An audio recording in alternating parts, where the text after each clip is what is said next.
दोस्तों नमस्कार, मेरे YouTube चैनल पर आपका हार्दिक स्वागत है। कुछ कंप्यूटर क्वेश्चन आपके सामने लेकर आया हूँ जो इस प्रकार हैं। A computer communication technology that provides a way to interconnect multiple computer across short distance is LAN MAN वैन वायरलेस नेटवर्क। तो इनमें से अपना आंसर होगा लोकल एरिया नेटवर्क।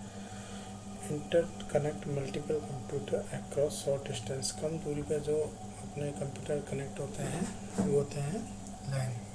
जैसे एक coaching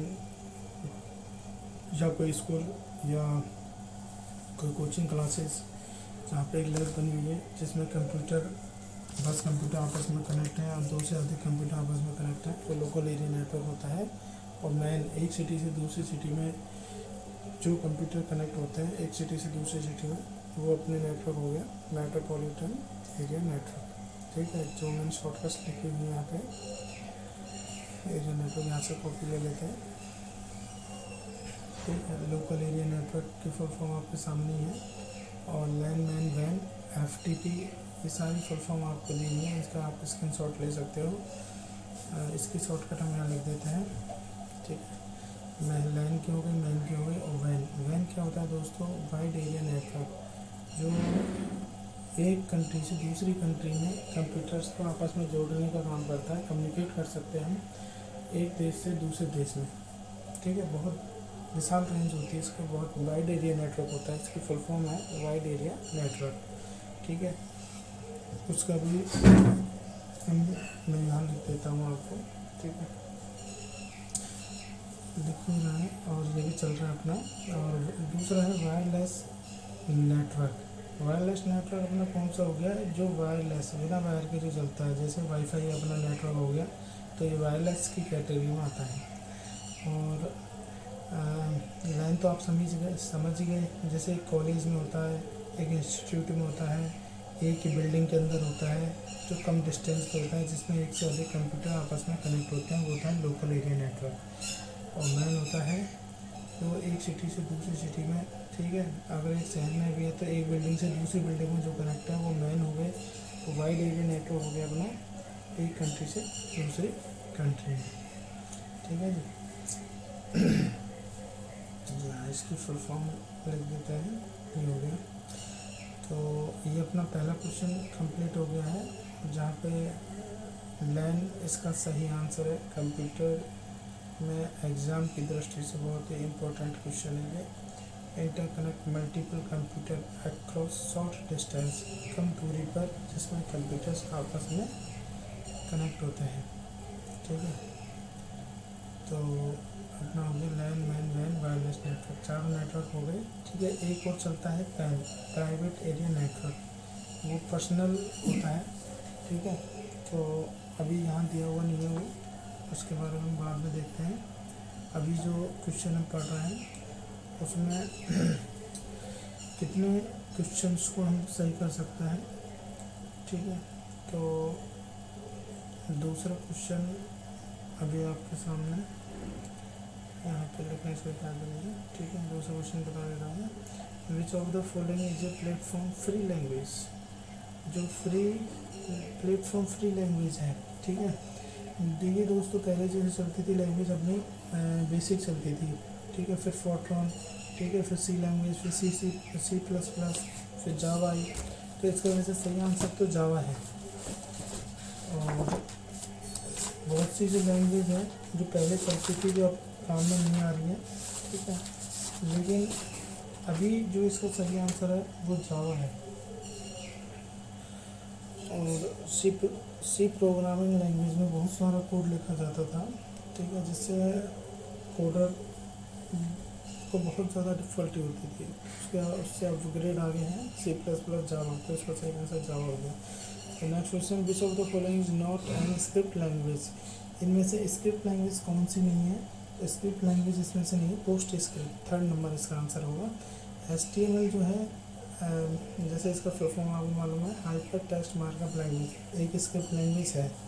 XML extensible markup language, ये भी एक स्क्रिप्ट लैंग्वेज है। पोस्ट स्क्रिप्ट ये नहीं है। जावा स्क्रिप्ट भी एक स्क्रिप्ट लैंग्वेज है। देखिए HTML की फुल फॉर्म कई बार एग्जाम में पूछ लिया जाता है, कई बार क्वेश्चन आया भी है कि इसकी फुल फॉर्म क्या होती है। मैंने जैसे PPT में फुल फॉर्म का एक अलग पेज बनाया हुआ है, तो चाहे उसका स्क्रीनशॉट ले लीजिए या फिर मैं यहीं लिख देता हूँ, ठीक है। लिख लीजिए आप हाइपर टेक्स्ट मार्कअप लैंग्वेज। इसमें मैंने FTP का भी दे रखा है, TCP का भी दे रखा है, LAN एंड WAN तीनों का दे रखा है। हाइपर टेक्स्ट लैंग्वेज, ठीक है, 5 ही है बस। हाइपर टेक्स्ट मार्कअप लैंग्वेज हो जाएगा और इसका होगा एक्सटेंजिबल मार्कअप लैंग्वेज। एक्सटेंजिबल EXTEN ऐसे एक्सटेंजिबल मार्कअप लैंग्वेज।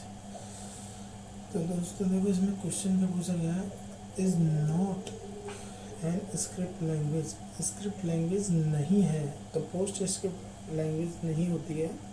स्क्रिप्ट लैंग्वेज ये तीनों होती हैं, HTML, XML और जावा स्क्रिप्ट। क्योंकि कई बार एग्जाम में क्या है कि 4 ऑप्शन में से एक ऑप्शन ऐसा दे देता है जो रिलेटेड होता ही नहीं है, ठीक है। तो आपको ध्यान रखना है, इसको मैं कलरफुल कर देता हूँ जिससे आपका ध्यान यहीं जाएगा। तो इसका सही आंसर होगा पोस्ट स्क्रिप्ट, ठीक है। HTML हो गया, XML हो गया, जावास्क्रिप्ट हो गया। तो इसी तरीके से आपके क्वेश्चन से याद रखना। चौथा है अपना a digital signature is scan signature, signature in binary form. Scan signature हो गया जो प्रिंटर में रख के हम स्कैन करते हैं, तो वो नहीं होगा। इसका सही आंसर होगा थर्ड, एनक्रिप्टिंग इंफॉर्मेशन, ठीक है। सिग्नेचर इन बाइनरी फॉर्म में नहीं होगा, क्योंकि इसमें पूछा गया है डिजिटल सिग्नेचर इज। जो डिजिटल सिग्नेचर होता है वो कैसी फॉर्म में होता है, एनक्रिप्टिंग इंफॉर्मेशन होती है उसमें, ठीक है। हैंड रिटन सिग्नेचर जो हम कॉपी में पेन से साइन करते हैं वो सिग्नेचर इसमें नहीं आते हैं डिजिटल कैटेगरी में। डिजिटल में जो इन्फॉर्मेशन होती है वो एनक्रिप्टेड फॉर्म में होती है, क्योंकि हम कॉपी में जो साइन करेंगे वो जैसे हमने लिखा कुछ साइन किया चाहे कुछ भी किया लेकिन वो दिखेगा, लेकिन डिजिटल फॉर्म में वो बस ग्रीन कलर का साइन आ जाएगा, एनक्रिप्टेड इन्फॉर्मेशन में रहेगा, ठीक है। सेंडर से भेजा जाएगा और रिसीवर को प्राप्त किया जाएगा, वो ऑथेंटिक माना जाएगा। तो अपने डिजिटल सिग्नेचर अच्छे से समझ में आ गया होगा, और पहले जो 3 क्वेश्चन पढ़े वो भी आपके समझ में आ गए होंगे जहाँ तक है। फुल फॉर्म दोस्तों आप ज़रूर नोट डाउन करते रहिएगा, क्योंकि एग्ज़ाम में बहुत बार फुल फॉर्म पूछी जाती है, जैसे HTML, XML, TCP, LAN, MAN, WAN, ठीक है। तो इन सभी का आपको ध्यान रखना है।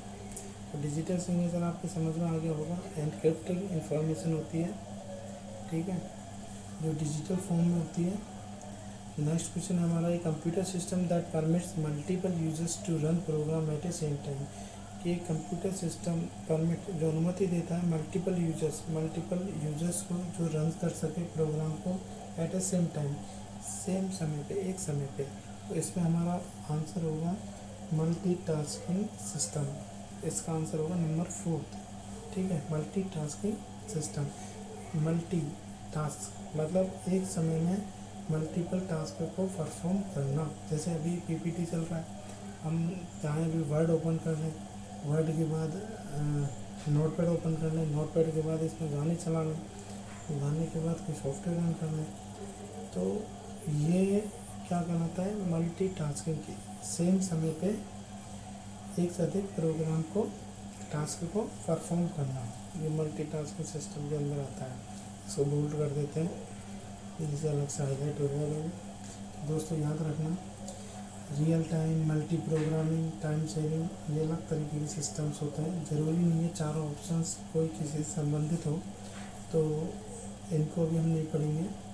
और भी सिस्टम होते हैं जो हम नेटवर्क में आगे पढ़ेंगे। नेटवर्क में भी और कई टॉपिक ऐसे हैं जो एग्ज़ाम की दृष्टि से इम्पोर्टेंट हैं, जिनको हम पढ़ेंगे। तो अभी हमारा ये क्वेश्चन था, ये आपको समझ में आ गया होगा। Computer system that permit multiple users to run program at the same time, same समय पर एक से अधिक प्रोग्राम को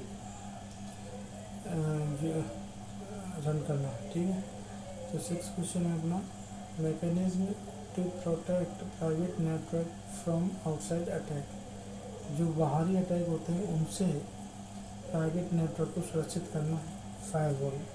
इसका सही आंसर होगा फायरवॉल। ठीक है, फायरवॉल एक ऐसी मैकेनिज्म होती है अपने कंप्यूटर सिस्टम में जो डेटा को सुरक्षित रखती है, किससे, आउटसाइड अटैक से, कि कोई बाहर से कोई अटैक ना करे अपने सिस्टम पे। तो फायरवॉल का एक बहुत ही महत्वपूर्ण इंपॉर्टेंट रोल होता है अपने सिस्टम में। कईयों में एंटीवायरस नहीं होता है, कोई बात नहीं, लेकिन फायरवॉल होना बहुत ज़रूरी है। एंटीवायरस उसके बाद एक प्रायोरिटी का ये भी ज़रूरी है, एंटीवायरस भी सिस्टम, अगर आपका सुरक्षित डेटा है तो एंटीवायरस डालना चाहिए। मैं आपको सलाह दूंगा कि मैकेफे और अपना क्यूकीन सारे ही अच्छे एंटीवायरस हैं। ठीक है, और इसमें डिजिटल सिग्नेचर आपने पहले क्वेश्चन पढ़ ही लिया था। फॉर्मेटिंग जो होता है, जैसे वर्ड की फॉर्मेटिंग हो गई, ठीक है, वर्ड में कलरफुल बना दिया, उसको साइज़ बड़ा कर दिया और कलरफुल बना दिया, इमेज डाल दी, तो वो फॉर्मेटिंग के अंदर आ जाता है। इटैलिक करना, बोल्ड करना, साइज़ बढ़ाना और उसको कलरफुल करना, ये फॉर्मेटिंग के अंदर आ जाता है। तो इसका सही आंसर होगा फायरवॉल। ठीक है, इसको बोल्ड कर दिया। 7 क्वेश्चन है, device that forward data packets from one network to another is called, तो इसका आंसर होगा switch. Forward data packet from one network, एक नेटवर्क से दूसरे नेटवर्क पर डेटा पैकेट्स को सेंड करना। ठीक है, स्विच के द्वारा। होता क्या था दोस्तों, पहले जो नेटवर्क पर अपने कंप्यूटर आपस में कनेक्ट होते थे वो हब के द्वारा चलते थे, लेकिन हब में एक कमी थी क्या, कि जैसे 5 पीसी हैं, 10 पीसी मान लो, 10 पीसी में से एक पीसी ने एक कंप्यूटर से दूसरे कंप्यूटर पर डेटा सेंड किया गया, तो तीसरे कंप्यूटर को पता चल जाता था कि एक सिंगल PC1 ने PC2 को डेटा सेंड किया है। तो इस कमी को पूरा करने के लिए स्विच आ गया था मार्केट में। तो स्विच क्या करता है, PC1 ने अगर PC2 को डेटा सेंड किया तो PC2 को ही पता चलेगा, बाकी के जो 8 सिस्टम है उनको पता नहीं चलेगा कि भाई PC1 ने PC2 को डेटा सेंड किया। अगर हम नेटवर्किंग करते हैं, शेयरिंग करते हैं, कि हाँ भाई नहीं, उनको वो बात अलग है, नहीं तो इसमें एक सिक्योरिटी होती है, इसलिए हम स्विच का यूज़ में लेते हैं। ठीक है, अब हो गया स्विच, हो गया ब्रिज, हो गया ब्रिज का मतलब जैसे एज ए पुल, जैसे अपना ब्रिज होता है, बीच में एक बहुत बड़ा पुल होता है और लेफ़्ट राइट में पानी आता जाता रहता है, तो एक ब्रिज का काम करता है। ब्रिज एक नेटवर्क में यूज़ में लिया जाता है। ठीक है, आगे आएगा उसको आगे बताएंगे अपन। ठीक है, अब आपको बता ही दिया। ठीक है, और गेटवे बहुत तरह, गेटवे जहाँ से मतलब रास्ता होता है। ठीक है, डेटा जो ट्रांसफ़र होता है गेटवे के जरिए, तो वो भी वहाँ सुरक्षित है या नहीं। गेटवे को हम नेक्स्ट टॉपिक में ले लेंगे, नेक्स्ट वीडियो में। स्विच हो गया आपका, अब हो गया स्विच में आपको बताई दिया जैसे forward data packets from one network to another network. ठीक है, एक नेटवर्क से दूसरे नेटवर्क को डेटा पैकेट्स जो फॉरवर्ड किए जाते हैं, वो डिवाइस होती है अपनी स्विच। ठीक है, तो ये अपना हो गया। नेक्स्ट क्वेश्चन अपना है tool that is used to transfer data file among computers on the internet. तो कौन सा टूल यूज में होता है जिससे डेटा फाइल्स को कंप्यूटर्स पर सेंड किया जाता है इंटरनेट पर? ये है अपना TCP, ट्रांसमिशन कंट्रोल प्रोटोकॉल। जी हाँ, tool that is used to transfer data files among computers, वह टूल जो उपयोग में होता है ट्रांसफ़र डेटा और डेटा फाइल को ट्रांसफ़र किया जाता है अमॉन्ग कंप्यूटर्स पर ऑन द इंटरनेट की उपस्थिति में डेटा को ट्रांसफ़र किया जाता है, तो वो होता है अपना ट्रांसमिशन कंट्रोल प्रोटोकॉल, TCP। ठीक है, ये एग्ज़ाम की दृष्टि से बहुत ही महत्वपूर्ण है, इसको आप नोट कर लेना अच्छे से। ठीक है, मैंने ये शॉर्टकट लिखी हुई है, LAN WAN FTP TCP HTML, इसका आप स्क्रीनशॉट ले सकते हैं। जो अभी क्वेश्चंस कराए जा रहे हैं उनसे ही रिलेटेड है। LAN WAN वैन FTP और TCP और SDR ट्रांसमिशन कंट्रोल प्रोटोकॉल। ठीक है, जो डेटा ट्रांसफ़र होता है वहाँ पे अपन TCP यूज़ में लेते हैं, ट्रांसमिशन कंट्रोल प्रोटोकॉल। इसकी फुल फॉर्म लिख लीजिए आप लिखना चाहो तो, ट्रांसमिशन कंट्रोल प्रोटोकॉल। फिर है अपना FTP फाइल ट्रांसफ़र प्रोटोकॉल, जो इंटरनेट पर जो कंप्यूटर्स पर फाइल भेजी जाती है उसमें अपने यूज में होता है फाइल ट्रांसफ़र प्रोटोकॉल। जी हाँ, इंटरनेट पर जो हम काम कर रहे हैं इसमें प्रोटोकॉल्स का बहुत महत्वपूर्ण है। एक होता है IP इंटरनेट प्रोटोकॉल, जैसे अपने सिस्टम की आइडेंटिफिकेशन होती है कि हम किस सिस्टम पे काम कर रहे हैं, उसका एक अलग सा IP एड्रेस होता है। ठीक है, वो आगे वीडियो में देखेंगे जब क्वेश्चन आएगा उसका। अभी तो आप ये लिख लीजिए फाइल ट्रांसफ़र प्रोटोकॉल और ट्रांसमिशन कंट्रोल प्रोटोकॉल। एक इसमें RC दे रखा है, वो आपकी कोई क्वेश्चन कोई महत्वपूर्ण इससे बनता नहीं है। ये वूफर, इसके बारे में मैं आपको लिख के दे देता हूँ। जैसे मैंने एक स्लाइड बना रखी है इसकी। वूफर नेटवर्क होता है जो क्या होता है, क्लाइंट प्रोग्राम होता है। ठीक है, जो वूफर क्या करता है, टेक्स्ट फॉर्मेट में डेटा को कलेक्ट करता है। ठीक है, और खोज कर आपको प्राप्त कर पाता है।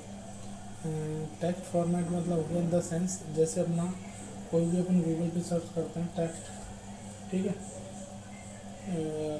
जैसे हमने कुछ भी टाइप किया तो टेक्स्ट फॉर्मेट में आया था, तो ये वूफर क्या काम करेगा, आपको क्लाइंट सर्वर संरचना पर ये आधारित है और क्लाइंट प्रोग्राम को उपयोग किया जाता है। और ये मिनीसोटा विश्वविद्यालय में इसका आविष्कार हुआ था, ये आप नोट कर लीजिए।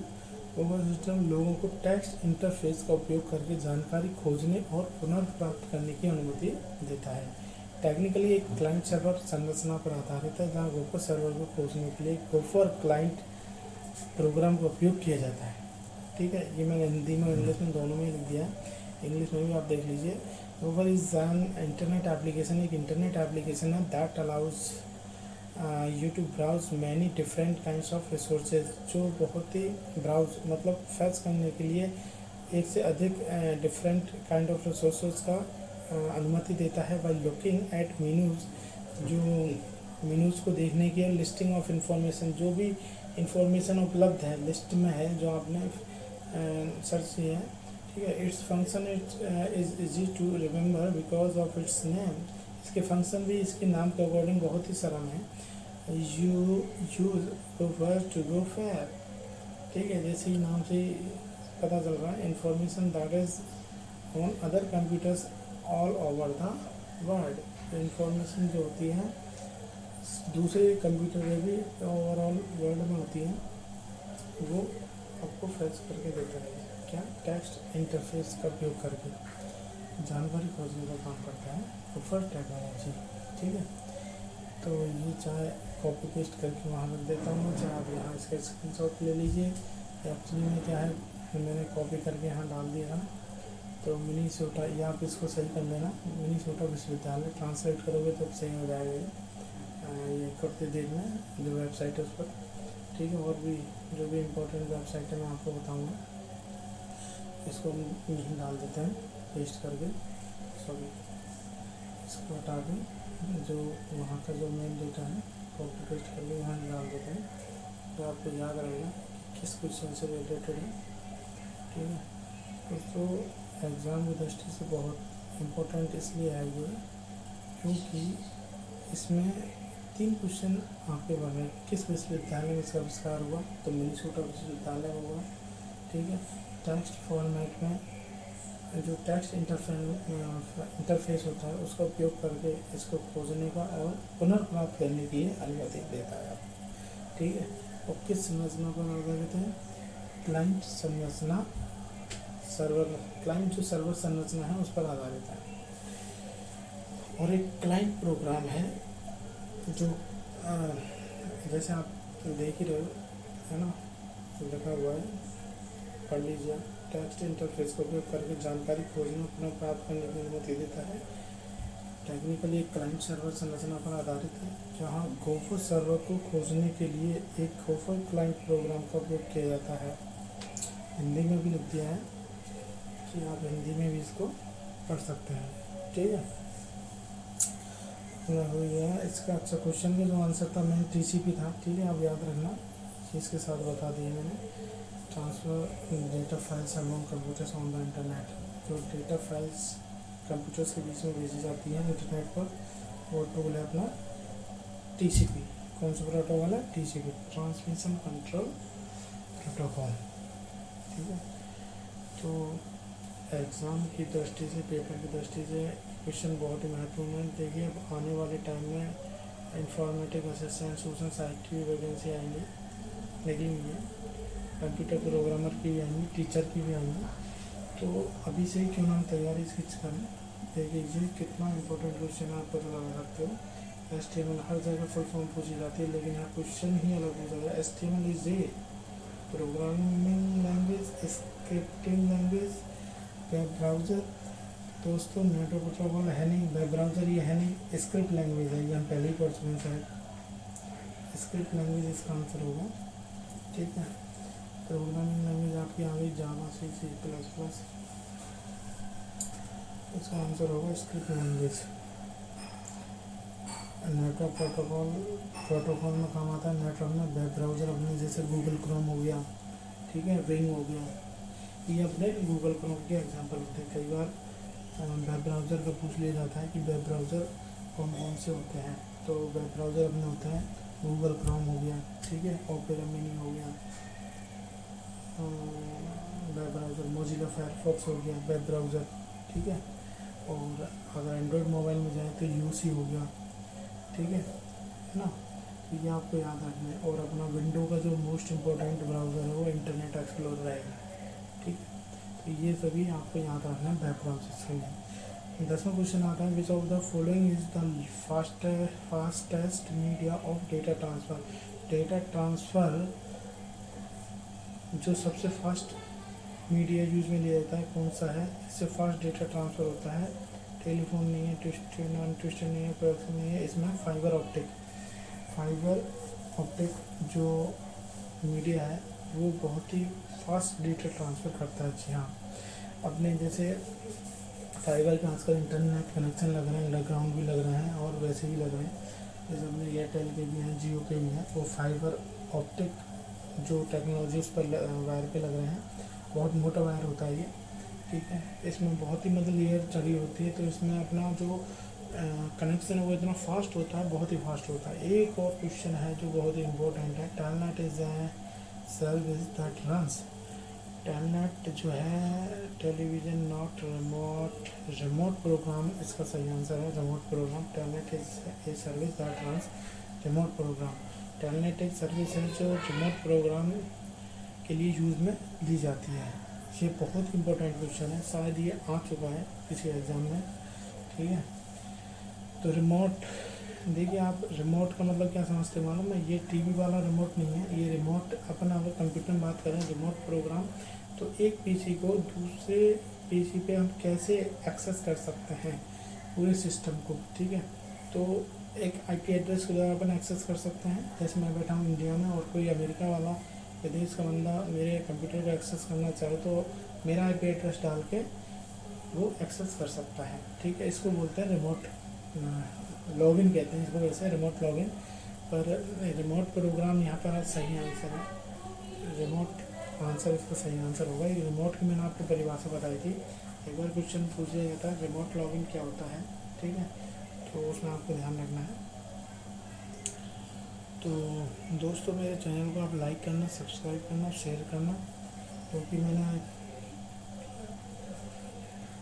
आपकी सुविधा के लिए कंप्यूटर कोर्स जो है चलाया है, यूँ मानिए। तो ज़रूर मेरे चैनल को लाइक, सब्सक्राइब और शेयर करना मत भूलिएगा। दोस्तों, मैं इस तरह की वीडियोस आपके सामने लाता रहूँगा जो कंप्यूटर से संबंधित, एग्ज़ाम से संबंधित और आपके ज्ञान को बढ़ाने वाली होंगी। ठीक है, ज़रूरी नहीं कंप्यूटर से, किसी भी सब्जेक्ट से हो सकते हैं, किसी भी क्वेरी से हो सकती है, कंप्यूटर से रिलेटेड। जी हाँ, तो इसी आशा उम्मीद के साथ मैं अपनी वीडियो समाप्त करता हूँ। Thank you.